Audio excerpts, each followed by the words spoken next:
je suis Alison, photographe, vidéaste et je vous partage mon quotidien à travers des studio vlogs. Alors j'ai eu l'idée de faire des studio vlogs parce que je suis une immense consommatrice de studio vlogs sur YouTube. Je pense que j'en regarde tous les jours, quasiment. Et sur Instagram, je vous partage assez régulièrement des stories où je vous partage un petit peu des bribes de mon quotidien, etc.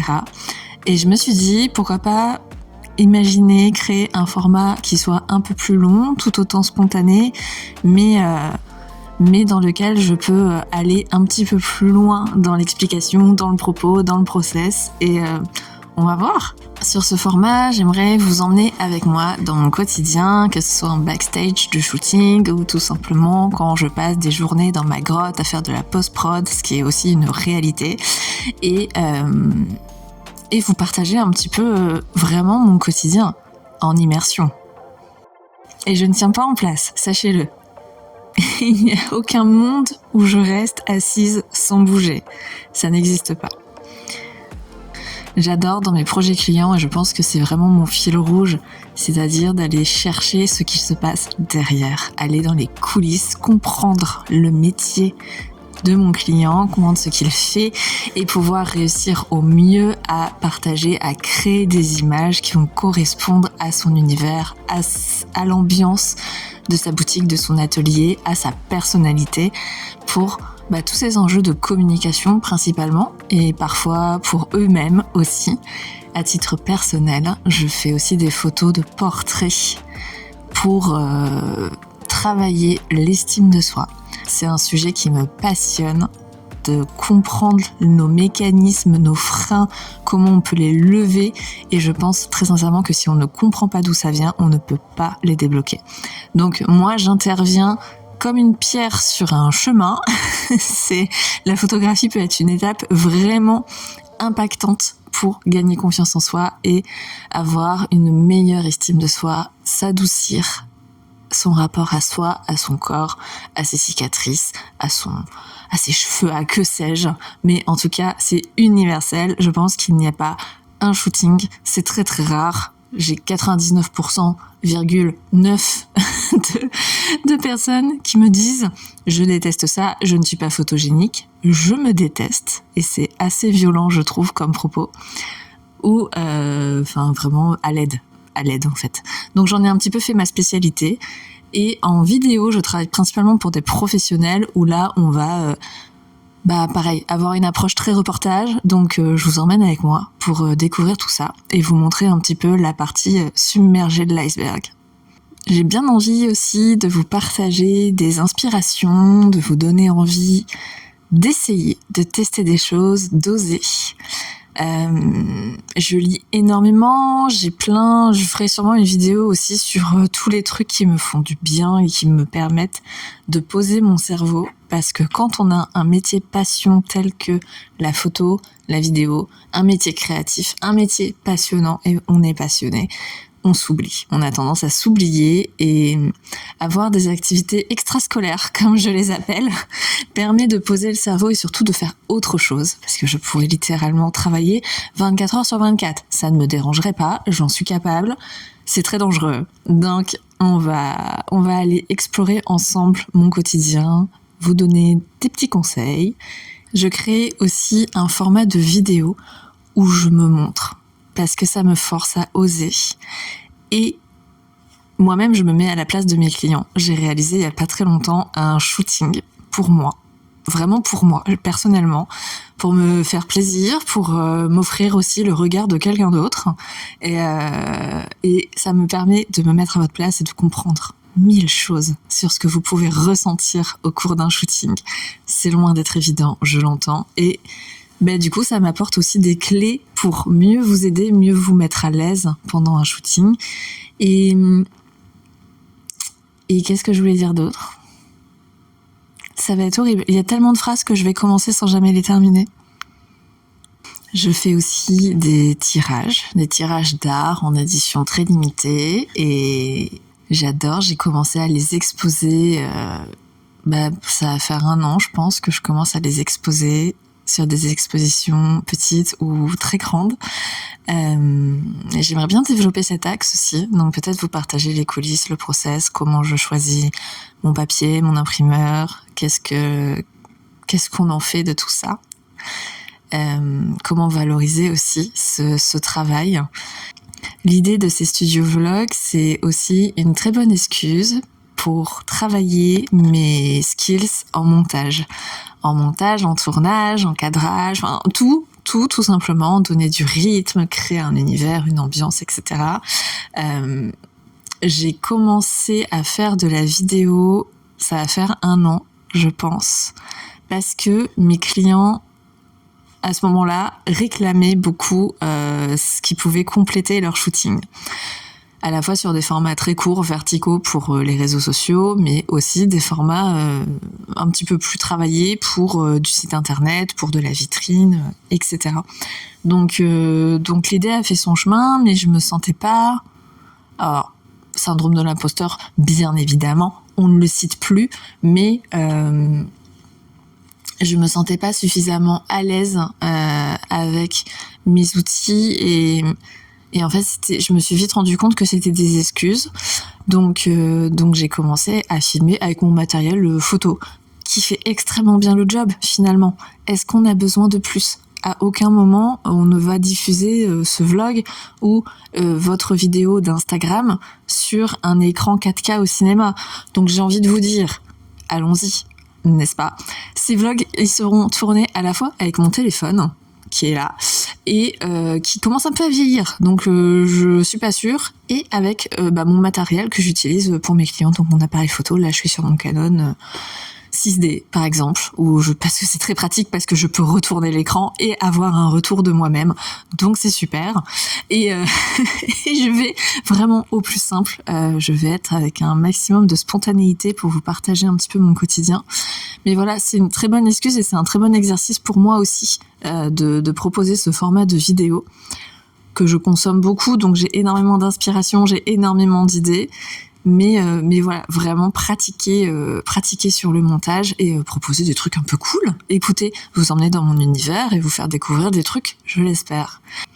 J'ai aussi un podcast que j'ai créé en novembre 2024, je crois, qui s'appelle La Trame, où je vais creuser justement dans les coulisses des personnalités créatives.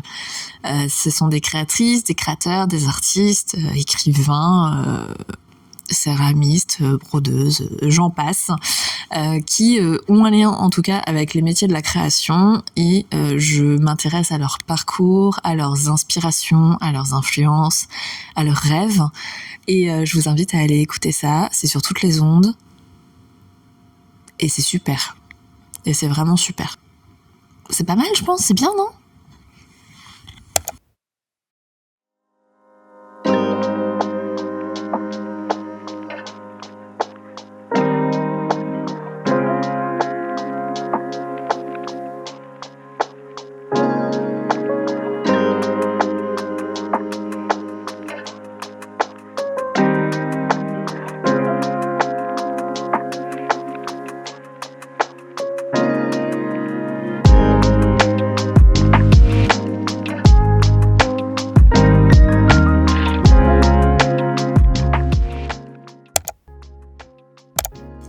Je suis au bureau, nous sommes le mardi 23 septembre, il est 12h29. Je vais pas tarder à aller manger. J'ai terminé une partie de post-prod d'un projet pour un client. En fait, c'est un client qui est menuisier, donc il me fait travailler sur plusieurs de ses projets pour constituer son portfolio de projets, d'installations, de mobilier sur mesure qu'il crée pour ses clients. Donc ce portfolio, il sera mis en avant à la fois sur ses réseaux sociaux, mais surtout pour son site internet. Donc voilà, pour montrer, diffuser son travail. Donc je suis en train de travailler dessus. Là, j'entre en phase plutôt de livraison. On est sur un process qui est assez simple, c'est-à-dire que je shoot. Pardon, vous avez bougé. C'est-à-dire que je shoot Et j'ai un fonctionnement, j'ai des galeries en ligne, je vous illustrerai tout ça en images. Vous pouvez, sur cette galerie, créer votre liste de favoris. C'est-à-dire que sur un projet où vous avez besoin de 10 photos, je vais vous en proposer peut-être 30. Et comme quand on fait du shopping en ligne, on se sait, il y a des petits cœurs au survol des photos sur lesquels on peut cliquer et le site invite à créer sa liste de favoris. Et moi, depuis mon back-office, je peux récupérer ces informations pour ensuite les traiter dans Lightroom. Lightroom principalement, Photoshop si besoin d'aller plus loin, mais Lightroom fait déjà énormément de choses et se sont énormément améliorés et ont plein de nouveaux jouets. Voilà, donc là j'ai passé 1 heure sur la finalisation de sa sélection sur 12 photos, par exemple. C'est un exemple comme un autre, parce que c'est facile. C'est-à-dire que sur celui-là, les meubles sont blancs, il y avait une belle luminosité, enfin voilà, il n'y a pas énormément de retouches à faire, hormis du nettoyage. Par nettoyage, j'entends, il venait de terminer l'installation, donc on n'a pas passé le balai partout. Donc ça va être vérifié qu'il n'y ait pas des petits copeaux de bois par terre, de la poussière, des traits de crayon quelque part. Voilà, ça va être ce genre de choses. Donc c'est des projets, quand je travaille pour des architectes, pour des agenceurs d'espace, pour des menuisiers par exemple, c'est des projets qui sont très minutieux dans la post-prod. Donc l'idée, c'est que vraiment sur place, on va cleaner au maximum, on va rendre ça le plus propre possible, mais il y a toujours des traces quelque part, des traces de doigts, une petite poussière qui ressort, surtout sur les meubles de type noir. Alors c'est très très beau, mais alors en fonction des matériaux qui sont utilisés et des couleurs des meubles, on peut voir des traces de doigts qui ressortent ou des traces de nettoyage, enfin voilà. Donc mon job, c'est de rendre ça le plus minime possible et le plus esthétique et que ce soit le plus désirable pour valoriser le travail ultra minutieux finalement de mon client.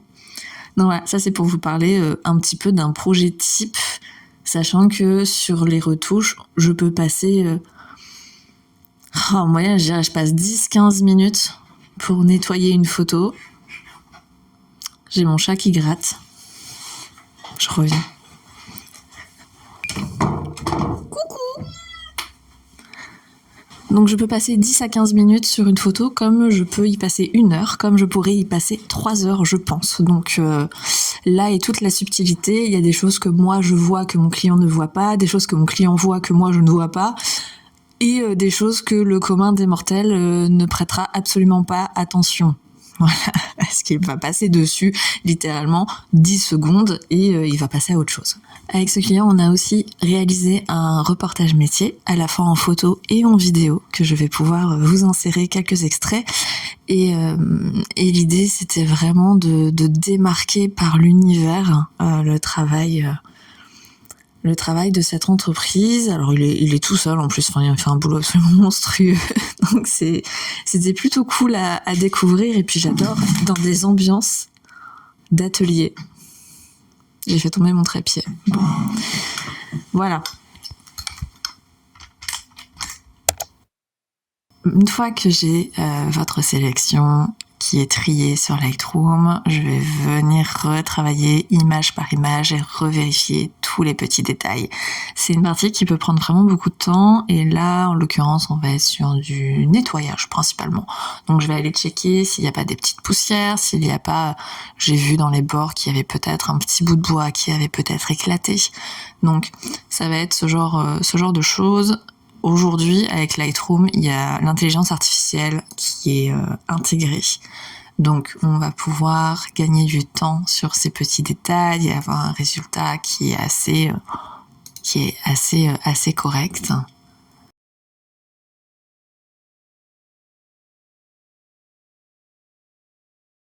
Et je vais vous montrer une technique que j'utilise énormément quand il y a de l'environnement. En fait, on a un outil qui s'appelle Upright.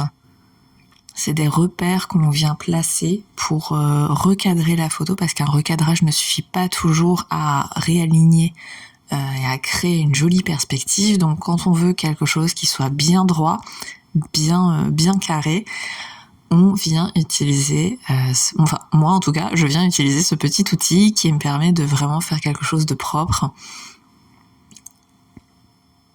De faire vraiment quelque chose de propre. Alors peut-être qu'on ne se rendra pas beaucoup compte, c'est assez délicat, mais écoutez, avec le avant-après, ça vous permet peut-être de mieux vous rendre compte.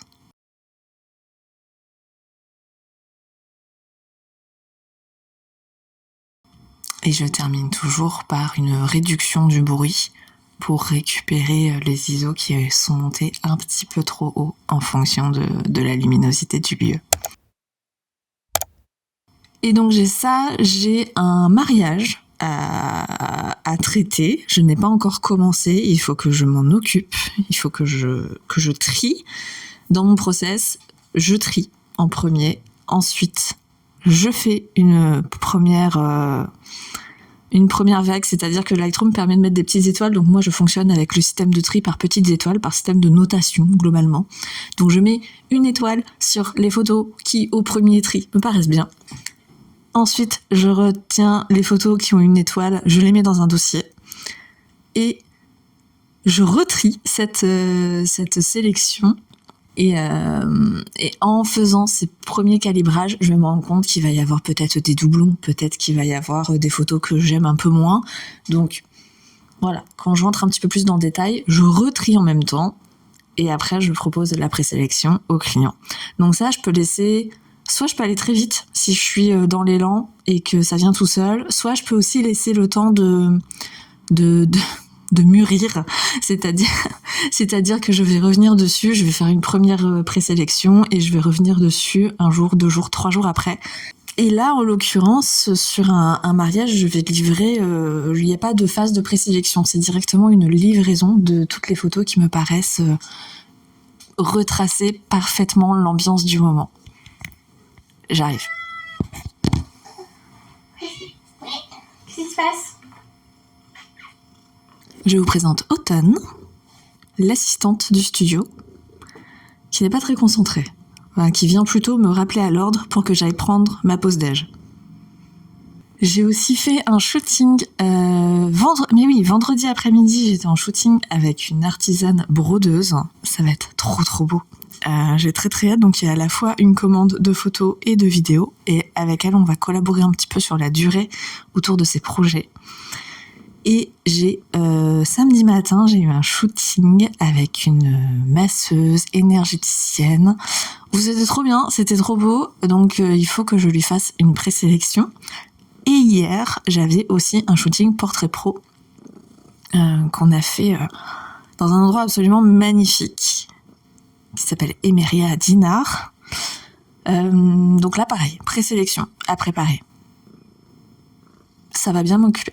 C'est des journées qui sont assez intenses, assez chronophages, mine de rien, parce qu'on passe la journée derrière l'ordi à refaire un petit peu la même chose, même si c'est pas tout à fait la même chose. Bref, on s'entend. Et voilà. Au l'écart. On va aller déjeuner ? Allez.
Bon, voilà, on arrive à la fin de ce premier studio vlog. J'espère que ça vous aura plu, inspiré, que vous avez bien aimé. N'hésitez pas à m'en faire des retours, j'en serais ravie. Et n'hésitez pas à commenter automne si jamais vous êtes arrivé jusqu'ici dans la vidéo.